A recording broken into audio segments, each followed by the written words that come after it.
will advance something. You got it. Remains to be seen. Thanks very much, gentlemen, for that truly enthusiastic welcome to what we're certain will be a very great creative event here this morning at 140 New Montgomery Street. If I manage to do nothing else well this morning, which is a very distinct possibility, I'd like to at least offer on behalf of the Wilson Meany development team our sincere thanks to everyone associated with Worktech 13 for allowing us the opportunity to host the event in this chilly, cavernous, barely hospitable venue. I think, as you've all probably realized by now, you're imprisoned on the third floor of a building that can actually trace its roots. Did this work? It did. To the early 1920s. This building is actually the happy collaboration, hopefully sort of on point to the point of this conference today, between a tenant who knew very well its own requirements and desires on the one hand, and a local designer who had by this point in his career already shown sort of a remarkable flair for both the theatrical and the monumental. The building was commissioned by Pacific Telephone and Telegraph, quite literally the phone company, as a really vertically integrated headquarters from which Ma Bell herself could demonstrate to the world without question that she was in the process of creating, sort of refining and further disseminating what was at that point really the dominant change agent technology of the time, right? Telecommunications. As we heard a moment ago, you know, it turns out telephony is still with us today. The designer selected for his part, Timothy Pfluger,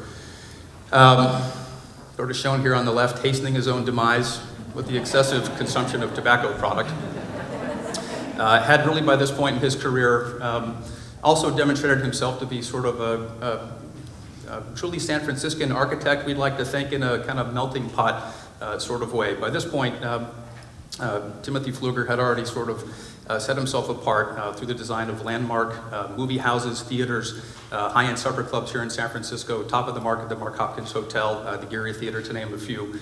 And his design style, really undefinable, is very, very eclectic, obviously, sort of from Art Deco, maybe what we've heard referred to as a streamlined moderne here at 140 New, to classical Greek, to frankly Neo-Mayan, whatever that means, and sort of several stops in between. And so between them, Mr. Pfluger and Ma Bell managed to create, for that period of time, a truly state-of-the-art building. They took state-of-the-art systems in all levels for this point in time, clad them in oversized operable windows of the type that you see throughout the building here on the third floor today, and then wrapped all of that in sort of a candy-coated, you know, kind of terracotta and brick glaze. So that quite literally, the building dominated its environment. From the top of the flagpole, which rose kind of nearly 450, 460 animating feet above street level, down through what is the drama of the main lobby, into sort of the meticulously crafted interior spaces of this building.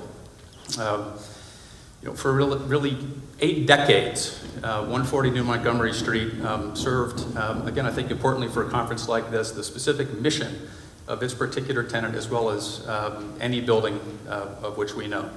But that sort of brings us to this point of inflection from our perspective and to today, because as this slide itself sort of clearly further indicates, you know, times change, right? Tenants change, technology changes, the world changes. Change or die, I guess, is sort of the best way to phrase it. And so with that, we've kind of got this point of departure. So goodbye, 1920s building on the left, and hello, 21st century building on the right. All of that said, what does that really mean to help a building like this change and move into the 21st century?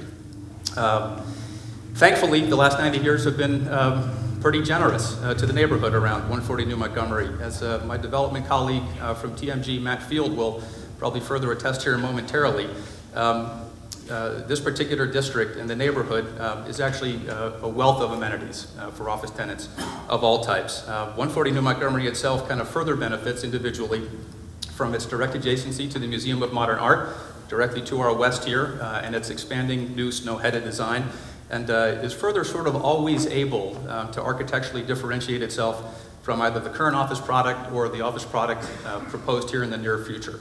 So sort of all that said, there's a lot of kind of good background programming that would lend itself to think that we can bring this building again forward into the next sort of place that it needs to be. All that, however, said, those things by themselves are clearly in no way sufficient to help this building move from kind of the Model T that it still sort of is in some ways to what has to become, the best analogy I can think of is sort of the Tesla of today.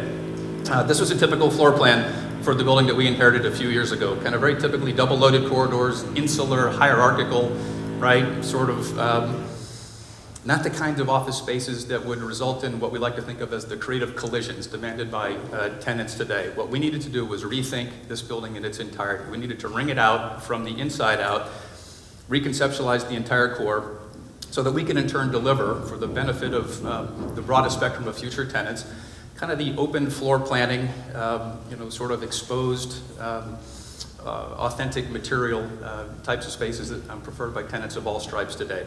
So to further do that, we kind of had to start with an entire new structural system that would permit us actually to open up these floors to the greatest degree possible.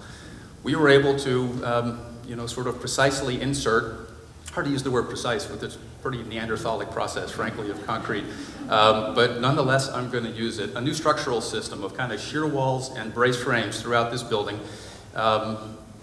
Kind of not the easiest or the cheapest, frankly, structural seismic retrofit that one might invent, as these pictures sort of help indicate, but again, ones that will give our tenants the greatest floor planning flexibility going forward and have kind of proven to be beneficial so far in the rebirth of this building.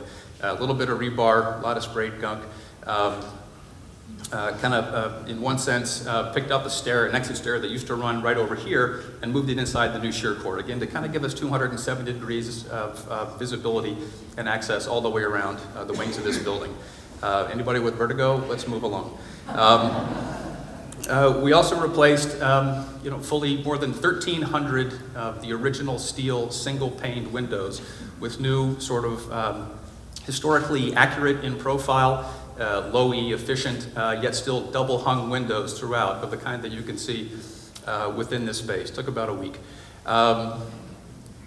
Exterior rehabilitation, anyone who had seen the building previously, I think would have some appreciation for the painstaking, this is not an exaggeration, the painstaking restoration process, sort of brick by brick and tile by tile throughout the building. But we think at the end of the day, sort of truly worth it, view back from the rooftop sculpture garden next door.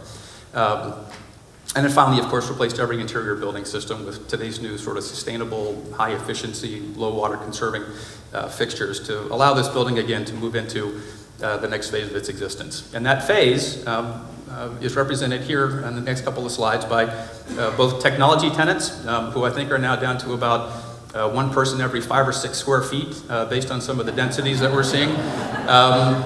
Yelp has its headquarters in the building here currently, I think generally successfully. To maybe the slightly less dense types of tenants we have at the upper level of this building, law, finance, banking, and insurance. Again, opening up the building, replacing what needed to be replaced so that people could reuse this space successfully. And then finally, just because I like to use the word, we wanted to sort of revisit the original gestalt of this building in terms of the lobby. And we had to start there by, frankly, removing some of the more egregious insertions of Pac Bell over the years within the lobby. And then we sort of segued into restoration of the brightwork, the glazing itself, restoring the tile, the marble, the hand-painted plaster ceiling, which if you kind of blasted through here to get here this morning, I'd encourage you to stop and sort of kind of glance up at the chinoiserie ceiling. It's a fascinating, sometimes frightening, depending upon the lighting, ceiling condition to again kind of bring the whole lobby back to life. And then finally, we did what is sometimes hard for us as egomaniacal developers. We listened a little bit to the types of folks who are considering being tenants here. And one of the main things, I just wanted to sort of throw this one out, that we heard time and time and time again is that, sort of bike storage is not sort of the point. What they needed was a legitimate bike spa, which we provided for them, and it was associated kind of shower and locker facilities. And then finally, sort of out this window, we were able to reconceptualize what was really a pretty horrific generator pad and fuel oil storage area for Pacific Telephone and reconceptualize it to be this new outdoor dining opportunity for the benefit of our tenants, and certainly for the benefit of the 2 ground floor restaurants now under construction on either side of the main lobby, each of which has their own sort of distinct New Montgomery address and identity, each of which is sort of captained by very strong-willed, let's call them executive chefs. All of which has allowed us to bring this building back to life for the next 90 years, we hope. The building is now sort of leased to the 90% level with new tenanty goodness, which has allowed us to reanimate the entire building, both from the ground floor to the highest point of the refurbished flagpole. And that's sort of it. Welcome to 140 New Montgomery Street. And with that, I'd like to turn it over to, maybe I would. Thank you, Jeremy.